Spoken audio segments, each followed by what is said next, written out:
So I'm dreaming of $100 billion of investment from the Investors Summit 2025 in Nairobi. I'll be appealing the international investors to look at Africa, and we are here to give them full assurance that with my experience of last 30 years in Africa, traveling over 42 countries out of 54, having absolutely good connections with people to people in every country, wherever they go, we can assure them that their investment will be 100% safe and sound.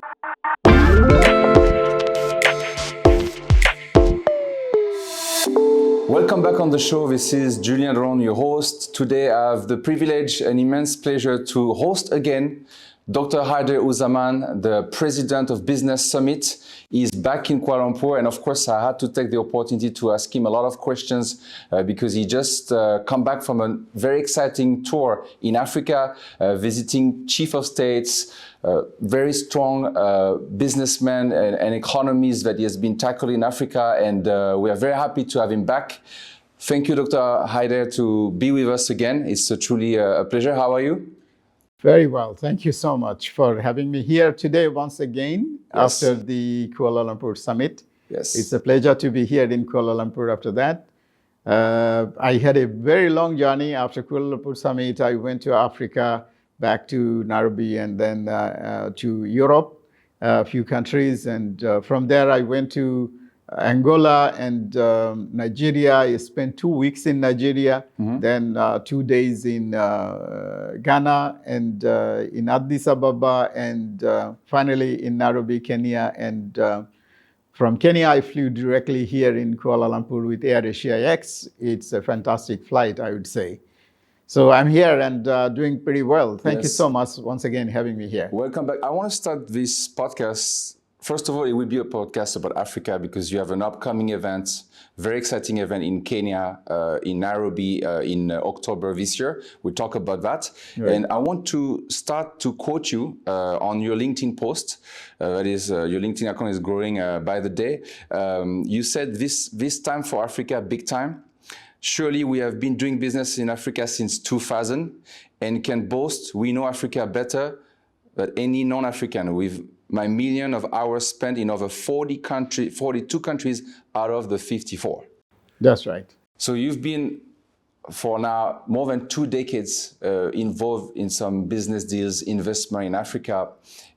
You could choose many African countries, but why? And it's a question I asked you yesterday when we had a cup of coffee together, but now in front of our viewers, why Kenya? Thank you. This is a good question. Everyone is asking me also, because Kenya, as you know, we did a voting during our summit in Kuala Lumpur in November 26, 27.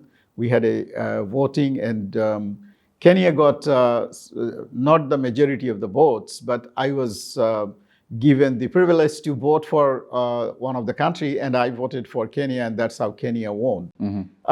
The best thing for Kenya, I would say 3 or 4 things. This is the gateway to Africa at the beginning in the Eastern African region. Kenya is also a peaceful economically. Kenya is stable, growing bigger every day, good democracy, and very hospitable country, and visa-free access for everyone, I would say. Most of the countries, people can come visa-free. Like some of the countries, people, they need visas to go anywhere in the world, like Bangladesh, where I was born. They need visas. But in Kenya, they don't need a visa.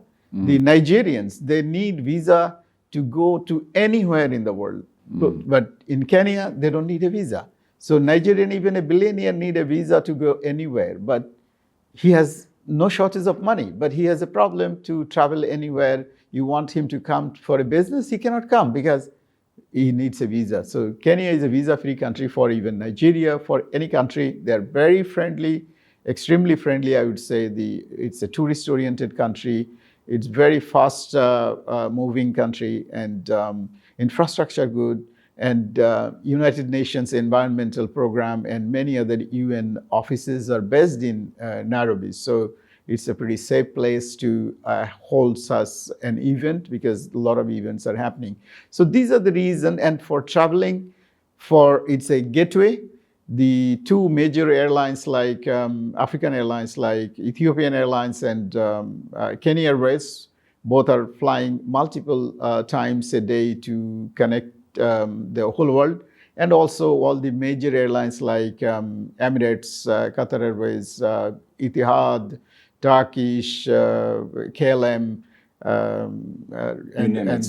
any airline that you name from Europe, the British Airways, they're all coming to Kenya every day. So connecting from all around the world to Nairobi is easier than anywhere else in Africa. That's why we choose, considering from all these points, that Nairobi should be our venue. So we're going to show right now a map about the largest economies in Africa. Kenya is part of it.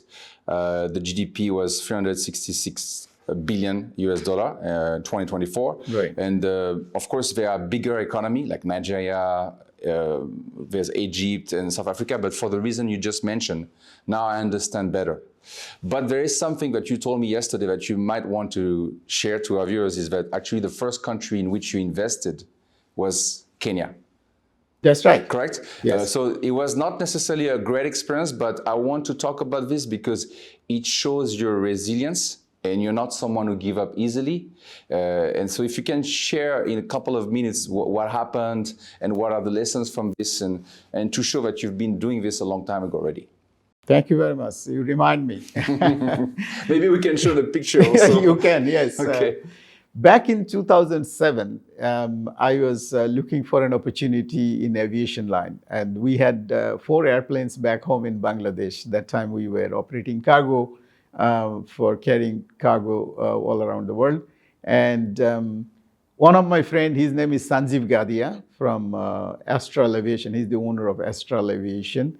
I met him incidentally, and then we came to know that he needs an aircraft that I have. I have the Wright aircraft, Hawker Siddeley AC-748, British built. And the aircraft was contracted to WFP, World Food Program, for delivering foods to the South Sudanese people, because the country just got liberated and there were a lot of UN programs going on. So we secured a contract together with Sanjeev and our company, Best Aviation. Together we secured a contract to support them logistically.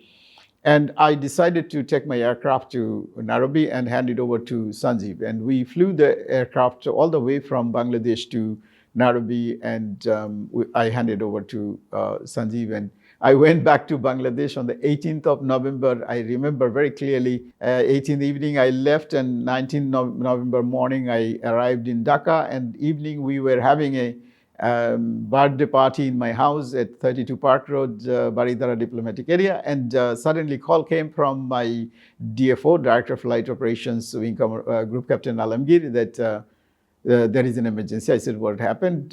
He was saying, the aircraft made an accident in South Sudan.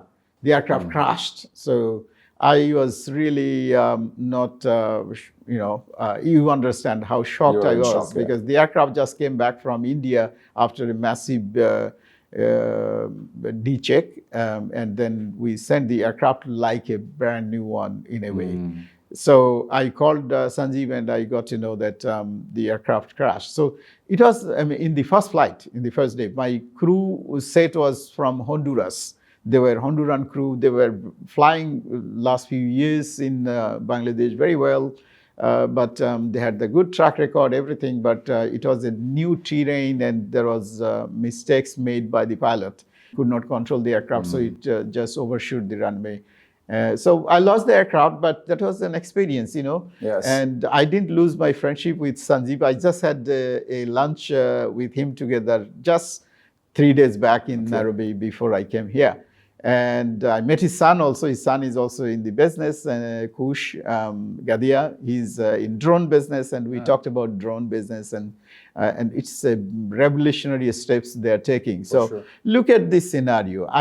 Once I say friend to somebody, I try my level best to maintain this. Once I have a client, we try to convert them to be a roving fan so that we maintain these for a long time. It has been decades. It's almost 2 decades, but we are still with Sanjeev is a great friend, and we are still a friend, and we are still having a lunch. And when I told him that we are having this summit in Nairobi, he was one of the happiest men, that it is his city. So this is what happened, but I didn't give up Kenya. You know, it's a pain on my heart, but I lost my aircraft. I lost a lot of money, but still I'm, as you said, resilient and still thriving the opportunities in the Eastern Africa. Because from Kenya, I got the connection with His Excellency President KIKWETE. Because a group of friends that took me to President KIKWETE, it started from Kenya. So I'm grateful to Kenya. President KIKWETE was the former president of Former Tanzania. president of Tanzania. He's very well known and he's very well respected in the Eastern Africa, or all over Africa. In fact, he was a special ambassador of or envoy to African Union to bring peace in the African region. So he is still very influential and as a senior figure in the African politics. So let's talk about these events. Recently, you made the announcement all over social media. It's going to be in Kempinski 5-star hotel in Nairobi. So what are you expecting from this? Like, what type of goals did you set with your team? What type of VIPs we're talking about? You know, just to give an idea of the magnitude of this event, because I think it's going to be bigger than what you have ever done before. Thank you. Yes, because Africans have been asking or requesting to host one of the summit in Africa. So we have done it in Asia, in Kuala Lumpur 3 times, 2017, 2018, and in Bangkok in 2019, here again in 2024. We have done it in Canada, in the North America. We have done it in Europe, in Lisbon. So we have covered the whole world except Africa. And most of our business and our partners are from Africa. So with their due request, I thought that this is the time to show them respect, to show them the way forward, that how they can attract investment and business possibilities. That is why I've been traveling abruptly to Africa since last 3 months in Africa most of the time. And from the Nairobi summit, we are expecting about 200 people to come from all around the world, over 100 countries. This is our target, and some multi-billionaires, some multi-millionaires, and some of the head of the states. We have already sent out letters, and I have already personally spoke to some of the head of states and the government, and we have already sent letters to the His Excellency the President of Kenya, President of Uganda, President of Tanzania, President of Ghana, the new President of Ghana, and President of Nigeria, Botswana, South Africa. You also met His Majesty the King of Accra? Yes, that's last week. His Majesty, the King of Accra, I met him, and he explained what opportunities are available in Greater Accra. He's the King of Greater Accra, and you know, the economy, the capital city is Accra, and a lot of business potential and important decisions are made in Accra, and opportunities are available, including the infrastructure, airport, seaport, everything is in Accra. So I think there are more opportunities. He has given a lot of the opportunities that he has shown me that can be open to the world. So I have invited His Majesty, and he has in principle accepted my invitation to be present in the summit in Nairobi and present his area, Accra, Greater Accra. He will be representing, as you know, with all due respect on our VVIPs or on the Majesties, that they are VVIPs there, but inside, the moment they enter into our ballroom, in the ballroom of the hotel where we host our guests, they are simply my guests. We don't have any tag that this is VVIP, this is VIP, this is CIP. No, everybody is VIP. Because you want people to network Yes. freely from table to table. Absolutely. Sit down, and I really appreciate that when you did that in Kuala Lumpur. Right. I want to touch upon that before we go back to Africa, because Sure. Kuala Lumpur was quite a success. Some of people who came at the beginning, they think it's all about the event on the day, but actually the real work happens after. And you also confirm with your team that you already had a deal.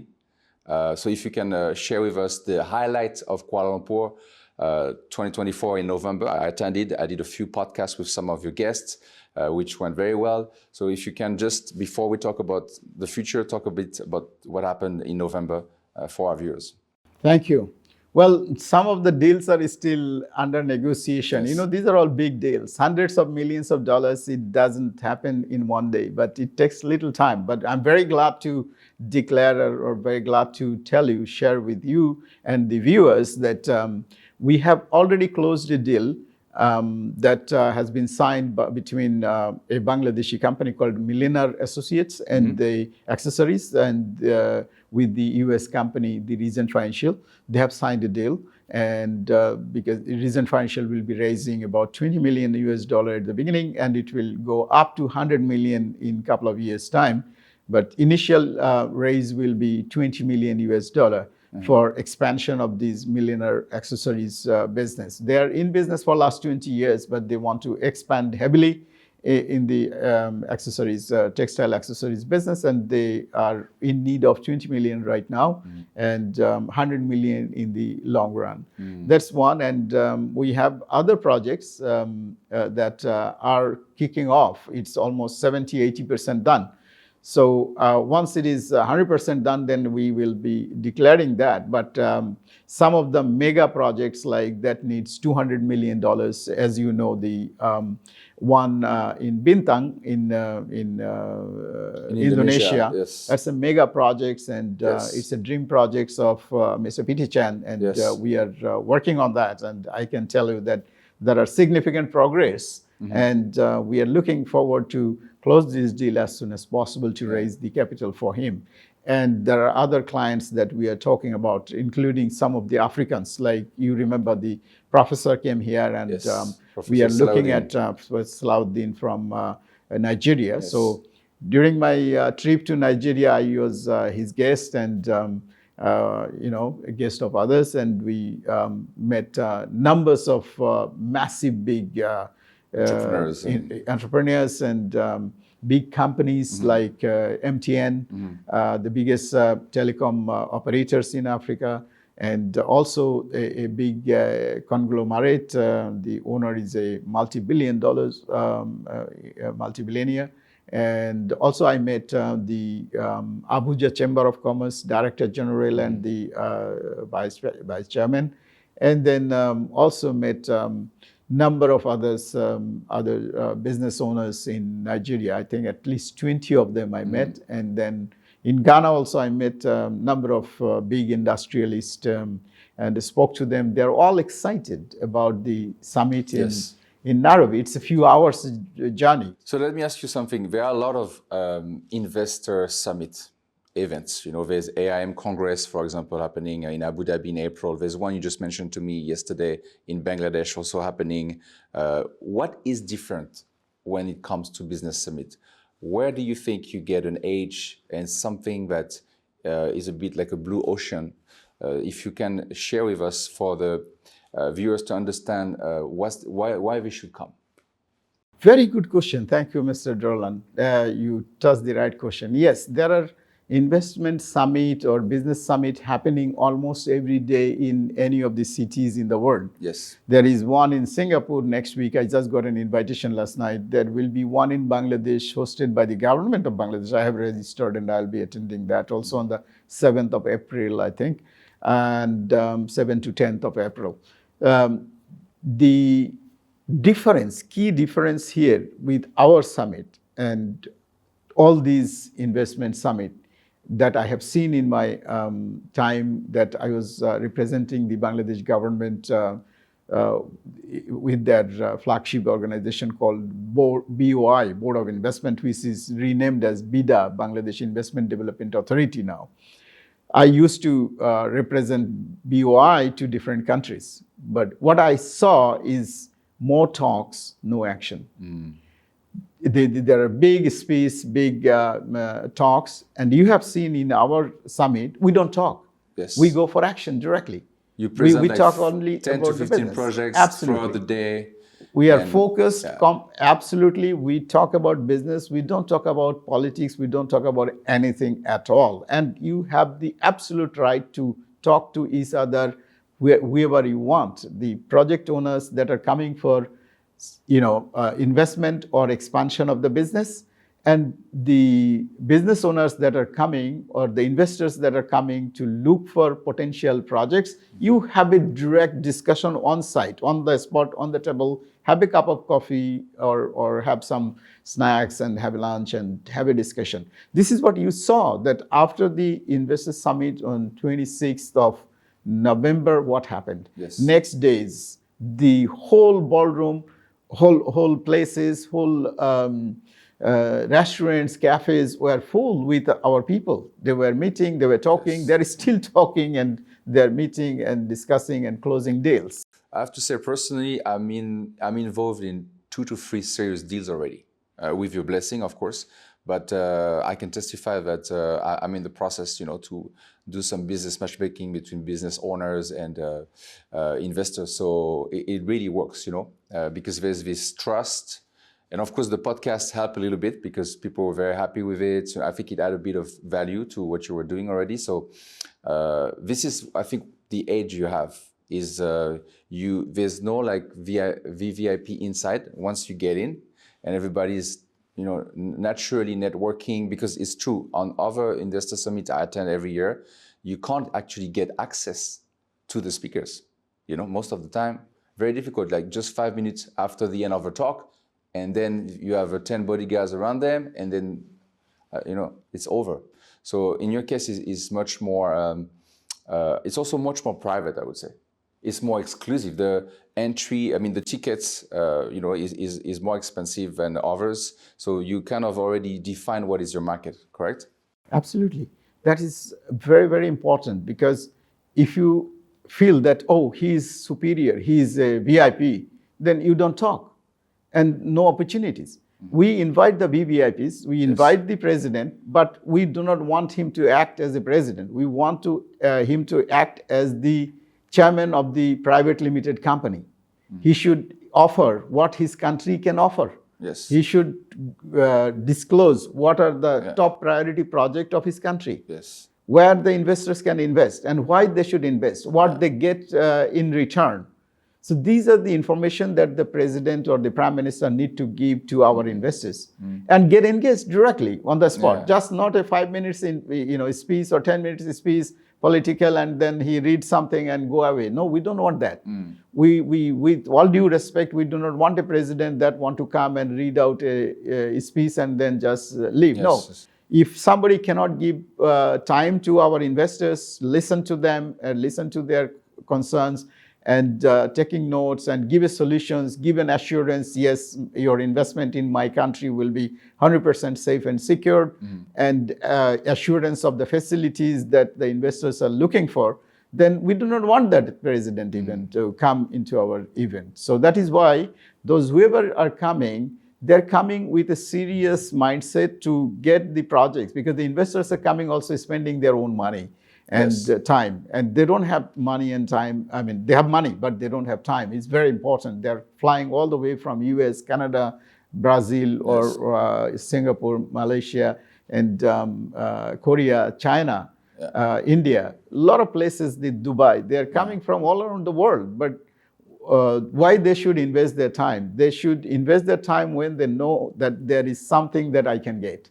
And we disclose to them that these are the 10 or 15 projects that are coming. And if you are coming here, then one of these projects you can get closed on the spot. The owners are giving these are the terms, these are the benefits, these are the facilities and that they're monitoring offering. and featuring everything at the same time. Absolutely. We are also doing a lot of due diligence on the projects before we submit to our investors. We do our own due diligence whether the information are correct or not. So we cannot do deep due diligence, but we do the general due diligence taking few months even, and then only present those projects that we feel that these are qualified, tangible and qualified. So now let's end the podcast talking about specifically more about Kenya. Which sector you're bullish about, and if you would be a business owner, what type of sector you think will be successful in raising capital? Thank you. The business owners should be from infrastructure, who are building infrastructure, toll road, breeze, railway, and ports, airports, seaports, river ports, dry ports, and so on. So this is number one. And technology companies like those who are making an impact, those can come. Healthcare is massive, big sector. We have a couple of healthcare investors, massive, big size, who has informed us that they have $5 billion of fund to deploy for healthcare projects. If there is hospitals, clinics, or any healthcare solutions that somebody has in hand, can come and pitch in, and we can invite this investor also to come and look at it. So altogether, healthcare, energy, infrastructure, education, technology, and so on. So even the new technology like electric vehicle and electric solutions, energy like renewable energies, as solar energy, wind energy, and more to come. So those are the technology businesses that we have investors that are interested to see. And well, as you asked me, I would say from Kenya Summit, this will be our biggest summit. We are expecting 200 top people.